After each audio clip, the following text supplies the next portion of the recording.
நல்லது நடக்கணும், நல்ல அற்புதங்கள் வாழ்க்கையில் நிகழணும். இது ஒவ்வொரு மனுஷனுடைய அடிப்படை தேவை.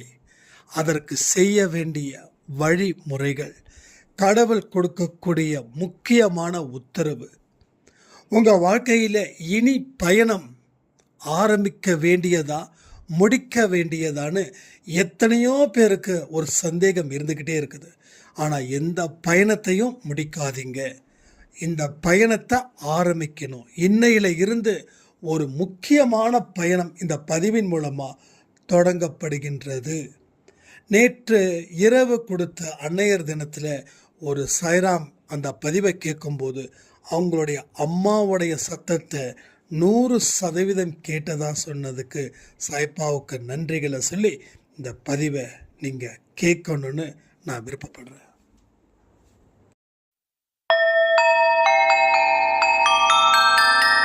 ஓம் சாயிரா சாயிரா, ஓம் சாயிரா சாயிரா, ஓம் சாயிரா சாயிரா, அன்பே சாயிரா, பேரன்பே சாயிரா, அகிலம் தளிக்க ஆத்மா விழிக்க அனுதினம் சாயிரா, எங்கள் அன்பே சாயிரா.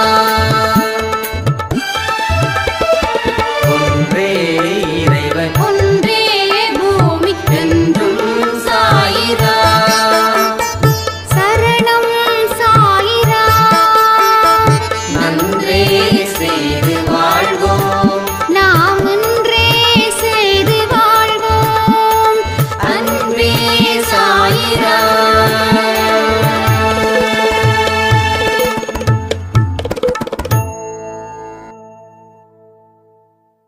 சாய்ராம். என் உயிரின் உயிரானவர்களே, கஷ்டம் ஏன் எனக்கு நிரந்தரமாக இருக்குது? வலி குறையவே இல்லை. மன அழுத்தம் நான் சிக்கி சின்ன பின்னமாயிட்டு இருக்கு. கடவுள் என்னை ஏன் இந்த கோலத்தில் படைக்கணும்? எத்தனையோ மனுஷங்க சந்தோஷமா வெற்றிகரமா நல்ல பேரோட செல்வத்தோட இருக்கிறாங்களே, ஆனால் எனக்கு மட்டும் ஏன் இந்த மாதிரி ஒரு மோசமான அவல நிலை? நான் உள்ளுக்குள்ள அழுதுகிட்டோம், வெளியில் சிரிச்சுக்கிட்டோம் இருக்க. இனிமே வெளியில் சிரிப்பது போல உள்ளேயும் நான் சிரிக்கணும். அதற்கு உரிய வழிகள், என்னுடைய கர்மா எப்போ தீரும்? இந்த மாதிரி அடுக்கடுக்கான கேள்விகள் உங்களுக்குள்ள இருந்துடுச்சுன்னா அப்போ இந்த பதிவை நீங்கள் நிச்சயமாக கேட்டே தீரணும். ஏன்னா கடவுள் சும்மா ஒன்றும் படைக்கல, கடவுள் சும்மா ஒன்றும் கஷ்டத்தை கொடுக்கல. எல்லாத்துக்கும் காரண காரியம் இல்லாமல் எதுவும் இங்கே நடக்கலை. இறைவனை உணரணும் அப்படின்னு நாம் சொல்லியிருக்கோம். அவ்வளவு சீக்கிரம் இறைவனை உணர முடியுமா? இது பெரிய கேள்வி. இங்கே கோடி பேரில் 1000 பேர் வேணா இறைவனை உணர முடியும். கோடியில் 1000 பேர். அந்த 1000 பேரோட மனநிலை உங்களுக்கு இருக்குதான்னு நீங்கள் இந்த பதிவில் சொல்லக்கூடிய விஷயத்துக்கு டிக் பண்ணுங்க. ஃபர்ஸ்ட் பாயிண்ட் என்ன தெரியுமா? கடவுளை உணரும் தருணம் எது தெரியுமா? உங்கள் வாழ்க்கையில் எது நடந்தாலும் அது அவருடைய உத்தரவுடன் தான் நடக்கிறது. அது வெற்றியோ தோல்வியோ எதுவாக இருந்தாலும் சரி. உங்கள் குடும்பத்தில் இருக்கக்கூடிய உறவுகள் பிரிஞ்சாலும் சரி, இல்லை உறவுகள் இணைந்தாலும் சரி, உங்களுக்கு கடன் அதிகரித்தாலும் சரி, இல்லை வருமானம் அதிகரித்தாலும் சரி, அவருடைய உத்தரவு என்னவோ அதுதான் இங்கே நடக்குது. அப்போ நாம் துன்பம் வரும்போது கடவுளை நெருங்குறோம். அதே இன்பம் வரும்போது கடவுளை நெருங்குறோமா? கடவுளை உணரும் தன்மை படைத்தவனுடைய மனநிலை எப்படி தெரியுமா இருக்கும்? துன்பம் வரும்போது கடவுளை அவன் எந்த அளவுக்கு நெருங்கி இருக்கானோ அதே போல அவன் ஹிமாலய வெற்றி அடைஞ்சதுக்கு பின்னாடியும் அந்த அளவுக்கு தான் அவன் நெருங்கியிருப்பான். இதுதான் கடவுளை உணரும் தருணம். நமக்கு வாழ்க்கையில் அது இல்லை இது இல்லைன்னு சொல்லி கடவுளுடைய பாதமே கதி அப்படின்னு நினைச்சு நாம வாழ்ந்துகிட்டு இருக்கோம். இது உண்மை இல்லையா? ஸோ எனக்கும் பிரச்சனை வந்த உடனே அவருடைய பாதத்தை தான் தேடினேன். எல்லா மனுஷங்களுக்கும் பிரச்சனை வந்தால் அவர்களுடைய கடவுளை பாதத்தில் தான் அந்த சரணாகதி அடைவாங்க. கடவுளே காப்பாற்று. ஏன்னா இவன் முடிவு பண்ணிட்டான், இனிமே எந்த மனுஷனும் என்னை காப்பாற்ற மாட்டான், எந்த மனுஷனும் கை தூக்க மாட்டா, எந்த மனுஷனும் உதவி செய்ய மாட்டா. அப்போ உதவி யாரும் செய்யல, நீ தனிச்சு விடப்படுற. இப்ப இருக்கக்கூடிய ஒரே ஒரு நம்பிக்கை என்ன அப்படின்னா அது கடவுளுடைய சன்னிதானம். கடவுளுடைய சன்னிதானம் தான் இப்போ நம்ம வாழ்க்கையையே மாற்றும். இது நல்ல முடிவு, அற்புதமான முடிவு. ஏன்னா எத்தனையோ பேர் இந்த முடிவை கூட எடுக்காம கோழைங்க போல செத்து போறாங்க, இல்லை ஊரை விட்டு ஓடுறாங்க. ஆனால் துணிஞ்சு நம்ம நிற்கிறோம், கடவுள் இருக்கிறாரு, கடவுள் என்னை காப்பாற்றுவார் அப்படின்னு. Yes, super. இந்த ஒரு ஸ்டேஜ் இது நல்லது. இப்போ இந்த ஸ்டேஜில் நிறைய பேருக்கு நல்லது நடந்திருக்குது, நல்ல விஷயங்கள் நடந்திருக்குது, தொடர்ந்து நடக்குது. அன்பை சாயில எத்தனையோ பேரை நாம் சொல்ல முடியும். இங்கே வந்தவங்க எல்லாம் சும்மா சாதாரண பிரச்சனைக்காக வரல, சத்தியமாக சொல்கிறேன். சாதாரணமாக பிரச்சனைக்காக வரல, தீர்க்க முடியாத ஒரு பிரச்சனை இருக்கிறதால தான் இந்த இடத்துக்கு வந்தாங்க அன்பை சாய் குடும்பத்தில். ஏன்னா ஒரு ஆடியோவும் 8 நிமிஷமோ இல்லை 10 நிமிஷமோ இருந்தால் பரவாயில்ல, ஒரு ஆடியோவும் 30 நிமிஷம் 40 நிமிஷம் ஏன் கேட்குறாங்க?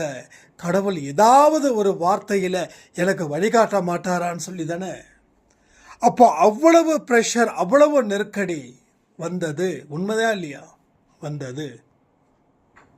ஆனால் கடவுள்கிட்ட நம்ம எப்படி வழிபடணும், என்ன முறைகளை வழிபடணும், மனுஷங்க கிட்ட எப்படி நடந்துக்கணும், இந்த சொசைட்டியில் இருக்கக்கூடிய ஏழை எளிய மக்கள்கிட்ட எப்படிலாம் நம்ம கருணையோடும் இரக்கத்தோடும் உதவி செய்பவர்களாகவும் நடந்துக்கணும்னு ஒரு பதிவிலையும் கடவுள் உணர்த்துறார். அதை உணர்த்தும் போது, அதை நாம உணரும் போது, அதன்படி நம்ம செயல்படும் போது நம்ம வாழ்க்கையில் சிறுக சிறுக சிறுக சிறுக நம்பிக்கை ஜாஸ்தி அடிக்குது. அதன் மேலே வெற்றியும் குவியுது. வெற்றி குவிஞ்சதுக்கு அப்புறம் கடவுளை உணரும் தருணம் ஒன்று வரும். எல்லாமே ஒரு பாயிண்ட். அந்த பாயிண்ட் வந்துடுச்சுன்னா நம்ம அதை முடிஞ்சது நிற்கிறோம். இல்லை, அந்த பாயிண்டோடைய கண்டினியூஷன் தான் இப்போ நாம் தெரிஞ்சுக்க வேண்டிய மிக முக்கியமான ஒரு பாதை. ஸோ பயணம் முடிவு அடையல, பிரச்சனை தீர்ந்துடுச்சுன்றதுக்காக உங்கள் பயணம் முடிவடைஞ்சிடுச்சுன்னு நினைக்க வேண்டாம். இனிமேதான் கடவுளை உணரும் தருணம். நீ கடவுள்கிட்ட வரும்போது எவ்வளவு நல்ல மனுஷனாக இருக்கணும்னு முயற்சி பண்ணியோ அந்த முயற்சி உன் வாழ்க்கையில் இனி நீ அடைய போகும் வெற்றிக்கு பின்னாடியும் அதே மனநிலையில் நீ இருக்கணும். அடுத்தது, கடவுள்கிட்ட நீ எவ்வளவு ஆரத்தி, சச்சரிதம், மெடிடேஷன் இதெல்லாம் ஒரு self control, self discipline base பண்ணி ஒன்றை நீ உருவாக்குனியோ, வெற்றி அடைஞ்சதுக்கு அப்புறமும் அந்த பாணி, அந்த பயணம் தொடரணும். இதையெல்லாம் தொடரதான் உன் வாழ்க்கையில் நீ சரியான ஒரு இடத்துல நீ இருக்கிற அப்படின்னு புரிஞ்சுக்க முடியும். ஸோ எத்தனையோ பேர் பிரச்சனைகள் வரும்போது அந்த சச்சரித்திரம் புக்கே கதி அப்படின்னு இருக்கிறோம். ஆனால் ப்ராப்ளம் சால்வ் ஆனதுக்கப்புறம் அந்த புக்கை மாதத்துக்கு ஒரு நாளோ இல்லை வாரத்துக்கு ஒரு நாளோ, இல்லை எப்பயாவது நினைச்சாலோ நாம் தொடுறோம். அப்படி யாராவது இருந்தீங்கன்னா அன்பை சாயில கமெண்ட் பண்ணுங்க. ஏன்னா நாம் எதிர்பார்த்த பிரச்சனை தீர்ந்துடுச்சு. ஆனால் அந்த பிரச்சனை தீர்ந்ததுக்கு என்ன காரணம் தெரியுமா? நீங்கள் சச்சரித்திரம் படிக்கும்போது கடவுளுடைய நெருக்கத்தில் இருக்கீங்க. நெருக்கத்தில் இருக்கிறதால அங்கே இருந்து புறப்பட்ட நன்மைகள் உங்களுக்கு வந்து சேர்ந்தது. இப்போ கடவுள்கிட்ட நெருக்கத்தை குறைச்சிங்க, இப்போ அவர்கிட்டேருந்து வரக்கூடிய நன்மைகளும் குறையுது. அப்போ சச்சரித்திரம் படிக்கலைன்னா என் வாழ்க்கையில் தலைகீழாக மாறுதானா? அப்படி கிடையாது. சச்சரித்திரம் படிக்கிறதால அதில் இருக்கக்கூடிய தத்துவத்தை நீங்கள் ஏற்றுக்கொள்வதால் அதன்படி நீங்கள் வாழ்ந்துக்கிட்டு இருக்கீங்க. 10 பேர் இருக்காங்க, அத்தனையும் மோசமானவர்கள். அவங்க கூட நீங்கள் ஒரு வாரம் இருந்தீங்கன்னா அவங்களோட 10ல் இருந்து 20% அவங்க என்ன மனநிலையில் இருக்காங்களோ அந்த மனநிலையில் நீங்கள் வந்துடுவீங்க. அதாவது அந்த 20% கூட நீங்கள் 100% நல்லவர்களாக இருந்தால், நாம் 50% அப்படின்னா எங்கள் கிட்டது 50% நம்ம கெட்டவர்களாகவே மாறிடுவோம். அப்போ நல்ல விஷயத்தை நாம் நிறுத்தும் போது நல்லவைகள் நம்மளை வந்து தொடர்றது இல்லை. இதுதான் உண்மை. செக் பண்ணி பாருங்க. அப்போது நிறைய பேர் என்கிட்ட கேட்கக்கூடிய கேள்வி என்ன தெரியுமா? ஒரு ஸ்டேஜில் நல்ல ப்ரெஷரில் சூப்பராக வந்து, ஆனால் இப்போது எனக்கு மிகப்பெரிய அளவில் ப்ரெஷர் இருக்குது, ஆனால் அது தோல்வியின் முகத்தை தாண்டி வருது, என்ன பண்ணுறது?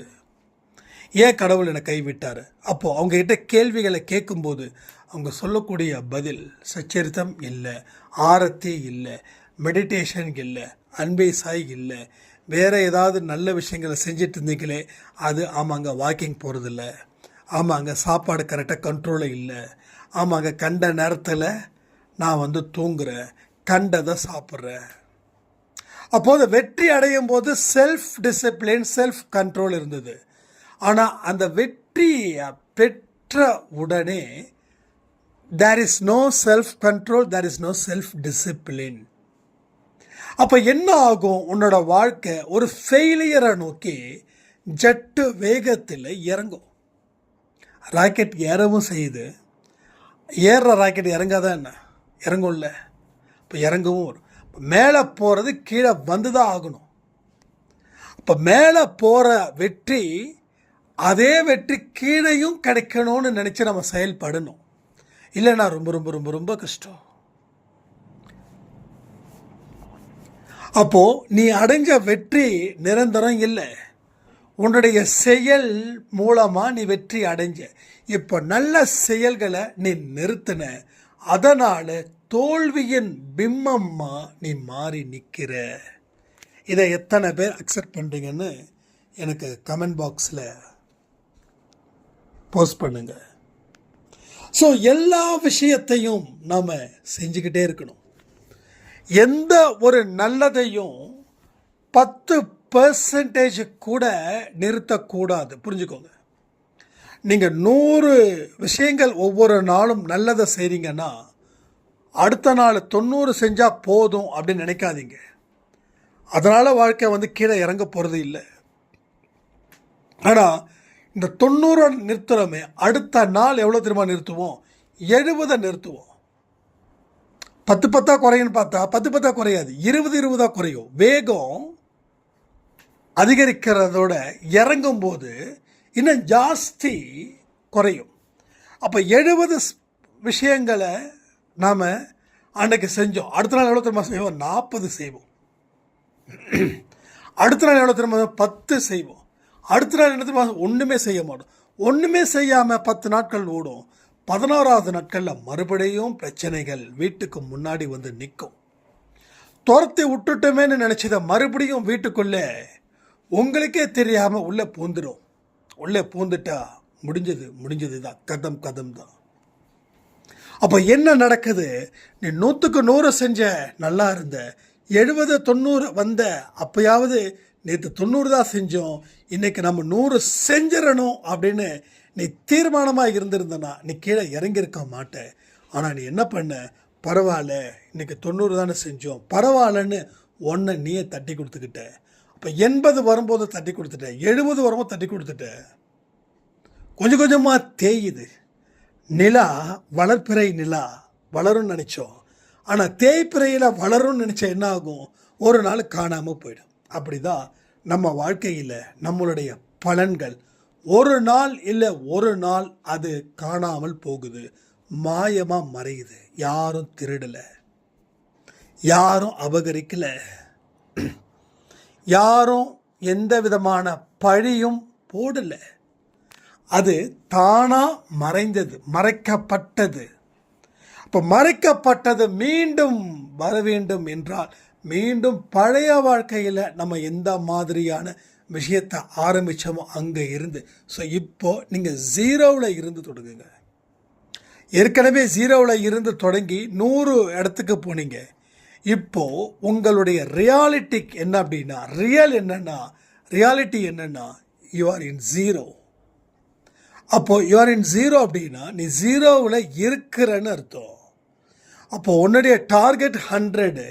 அப்போது நீ இப்போது ஒவ்வொரு ஸ்டெப்பாக நீ முன்னேறி போகணும். அந்த 100 தொடுற வரைக்கும் நீ களைப்படையாத, சலிப்படையாத, ஆர்வத்தோடு உற்று நோக்கு. வாழ்க்கையில் எல்லாம் என்னால் செய்ய முடியும்னு சாயப்பாக்கிட்ட சொல்லு. சாயப்பாக்கிட்ட கேட்காத, சொல்லு என்னால் இது முடியும் அப்படின்னு சொல்லு. நம்ம என்ன கேட்குறோமோ அதை 100% பெற்றுக்கொள்ளுவோம். நம்ம என்ன செய்கிறோமோ அதை 100% பெற்றுக்கொள்வோம். அப்போ எல்லா விஷயத்திலையும் அந்த பாசிபிலிட்டி இருக்குது. எல்லா நன்மைகளும் நம் கண்களுக்கு முன்னாடியே தெரியும். என்னோட பிரதர் தீவிரமான விஜயோட ஃபேன். அவர் சொன்னார், நான் 100, 108 அப்படி வரும்போது நான் சொன்னேன், கண்டிப்பாக இவர் தான்ப்பா சிஎம், சான்ஸே இல்லைன்னு. இல்லை அப்போல்லாம் இல்லை, ஒருவேளை குறையும், ஒருவேளை 80 வரும், அப்போ எதிர்க்கட்சி தலைவராக தான் போவார். இல்லை, 100% இவர் தான் சிஎம் அப்படின்னு. அப்போ அடுத்த 2 நாள் கழித்து 100 எவ்வளோ மேக்ஸிமம் போனால் அது 100ல் இருந்து 110 போகும். அதுக்கு கீழேயும் இறங்காது, அதுக்கு மேலேயும் போகாதுன்னு நான் சொன்னேன். எப்போது அந்த 100 வரும்போது, 100 சீட்டை வின் பண்ணும்போது 3வது சுற்றோ 4வது சுற்றோ, அப்போது என்ன ஆகுது? எல்லா நன்மைகளும் நம்ம கண்களுக்கு முன்னாடி கடவுள் காட்டுறாருன்றதுக்காக நான் சொல்கிறேன். நாம் நினைச்சதால நடக்கலை, என்ன நடக்க போகுதுன்றது நாம் சரிசமமான மனநிலையில் இருந்து நம்ம மனதை கடவுள்கிட்ட ஒப்படைச்சா எதையும் எளிதாக துல்லியமாக கணிக்க முடியும். அந்த வகையில் நான் சொல்கிறேன். ஒரே டெக்னிக் தான், வேறு எந்த டெக்னிக்கும் இல்லை. மந்திரமோ தந்திரமோ எந்திரமோ தேவையில்லை, 3 தேவையே இல்லை. ஒன்றே ஒன்று, நல்ல மனசு, கடவுள் மேலே வச்சுருக்கக்கூடிய நம்பிக்கை, நல்ல அறிவு, நல்ல பொறுமை, சகிப்புத்தன்மை, சமநிலை, இது மட்டும் இருந்துச்சுனாவே போதும். உலகத்தில் எந்த மூலையில் எங்கே இருந்தாலும் நம்ம அடிச்சுட்டு வந்துடலாம். புரியுதா?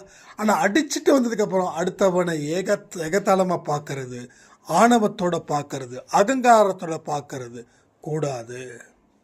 அப்போ திரும்பவும் இந்த ப்ராப்ளம், பொலிட்டிக்கல் ப்ரெஷர், இந்த பெரிய பார்ட்டிஸ் ரெண்டும் ஜாயின் பண்ணுற மாதிரி, அதுக்கு ஒரு பொது வேட்பாளரை நிறுத்துகிற மாதிரி. அப்போ கூட நான் தெளிவாக சொன்னேன், டெஃபினட்டாக இவர் தான் சிஎம் ஆவார். அதுவும் சாட்டர்டே என்னுடைய ஆஸ்பீசியஸ் டே. எனக்கு ஒரு காலத்தில் சனிக்கிழமையே பிடிக்காது.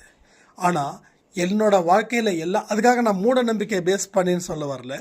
பட் நான் அந்த நாள், நேரம், நட்சத்திரம், ராகு காலம், எமக்கண்டம் எதையும் பார்க்க மாட்டேன். ஆனால் எல்லாமே எனக்கு சனிக்கிழமையாகவே அமையும். அப்போ நான் சொன்ன சனிக்கிழமை தான் ஒரு கன்ஃபார்ம் ஆக போகிறாருன்னு. அதே மாதிரி ஆச்சு. 1000 ரூபா பெட்டு கட்டணும், பெட்டு வந்துருச்சு, 1000 ரூபா வந்துருச்சு. அது நம்ம அன்பே சாயில் ஃபுட்டுக்கு நம்ம வச்சுக்கிட்டோம். ஸோ எதுக்கு சொல்கிறேன் அப்படின்னா, நாம் சொல்லக்கூடிய வார்த்தைகளும் அங்கே பலமாகும்ன்ற, சொல்லக்கூடிய வார்த்தைகளுக்கும் பலம் இருக்குது. ஆனால் அறிவு இல்லாமல் எந்த வேலையும் செஞ்சிட முடியாது. சும்மா ஏதோ ஒரு அடித்து விடுறதெல்லாம் கிடையாது. அறிவும் வேணும், கவனமும் வேணும், எல்லாமே இருக்கணும்.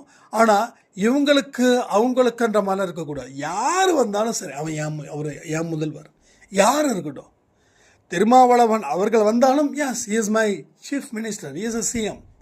அவர் எனக்கும் உங்களுக்கும் எல்லாருக்கும் அவர் தான் முதல்வர். யார் வந்தாலும் வரட்டுமே, நல்ல மனசு இருந்தால் போதும் ஆட்சி செய்ய.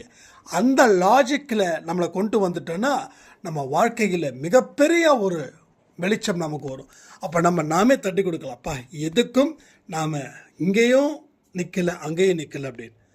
அப்போது என்ன ஆகுது, என்னோடய பிரதர் வந்து விஜயோட அடிப்படையான தீவிரமான ஒரு ரசிகர்.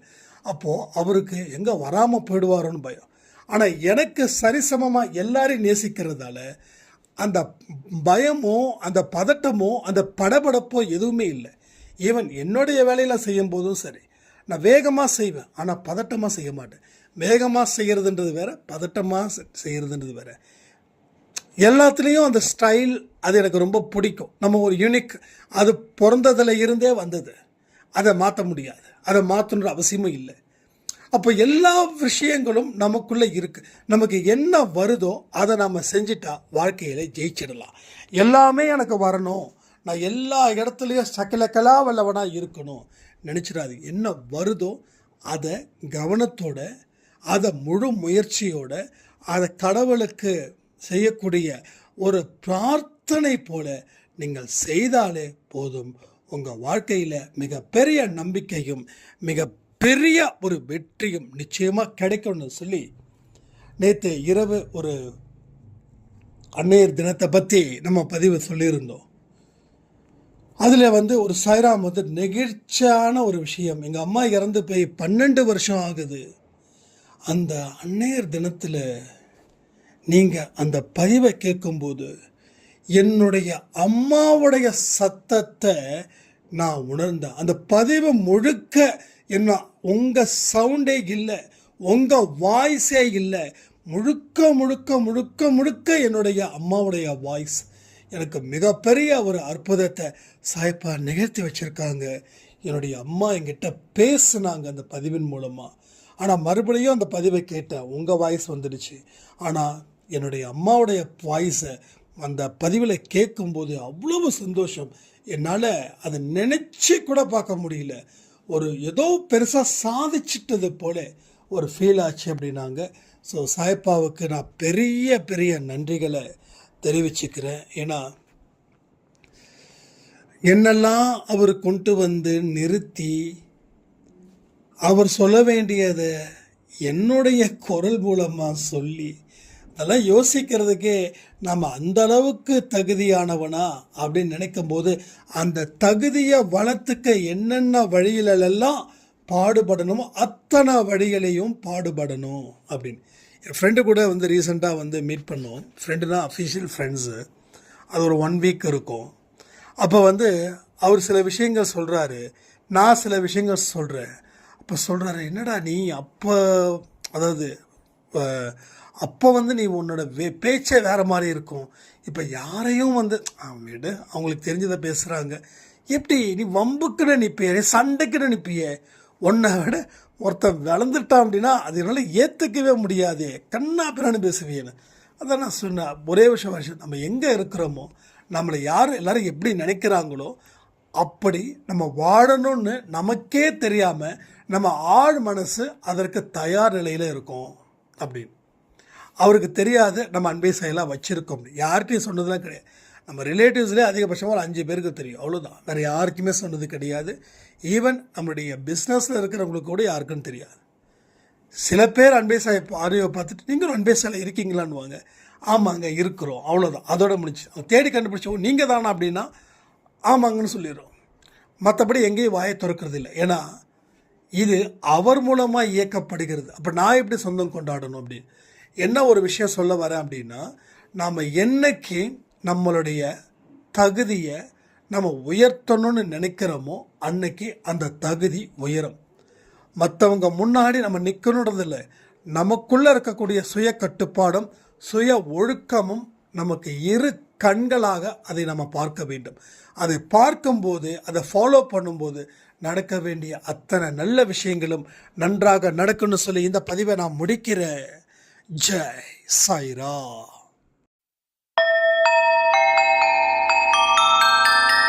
ஓம் சாயிரா சாயிரா ஓம்